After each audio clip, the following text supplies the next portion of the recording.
ఒకటి, ఆయన మనల్ని సృజించిన వాడట. నేల నుండి మంటిని తీసి మంటిని ఒక రూపంలోనికి మార్చి దానిలోనికి జీవాత్మనుది మనల్ని సృజించినటువంటి దేవుడు ఆయన. రెండవదిగా ఆయన మనల్ని నిర్మించిన వాడు. దేవుని యొక్క ప్రేమ, దేవుని యొక్క సౌందర్యం, దేవుని యొక్క స్వరూపము నుంచి పడిపోయిన వారు ఎవరైతే ఉన్నారో వారిని ప్రభు మరలా నిర్మించాడు.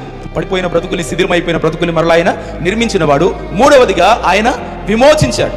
లోకములో నుండి ప్రభు మనల్ని విమోచించాడు. మరి పొందిన విమోచన, పొందిన విడుదలకు తగినట్లుగానే మన బ్రతుకులు కొనసాగుతున్నాయా? పడిపోయిన వేళలన్నింటిలో కూడా మరలా ఆయన మిమ్మల్ని పునర్నిర్మిస్తూ దేవుని సన్నిధికి అతి సమీపస్తులుగా జీవింపజేస్తూ నడిపిస్తూ వచ్చారు. మనం పొందిన విమోచనను మర్చిపోయి ఐగుప్తు అన్నటువంటి అనుభవాల్లోనికి, లోకం అనే అనుభవాల్లోనికి వెళ్ళిపోతూ ఉన్నప్పుడు మరలా దేవుడు పదే పదే మనల్ని కడిగి విమోచించి ప్రభు సన్నిధానంలో ఆయన స్థిరపరుస్తూ వచ్చాడు. వీళ్ళంటి వారందరినీ కూడా దేవుడు దేనితో పోలుస్తున్నాడంటే, కడగబడిన పంది మరలా ఎక్కడికి వెళ్ళి దొరుకుతుందంట? బురదలోకి వెళ్ళి దొరుకుతుంది. మళ్ళా దారంతా పోతా ఉంటే ఆ రోతలోకి అది పరిగెడుతుంది. అందుకే ప్రభు అంటున్నారు, ఆ పందిని పోలి ఉండద్దు. కుక్క తన వాంతికి తిరిగినట్లుగా కుక్కని పోలి మనం ఉండకూడదు.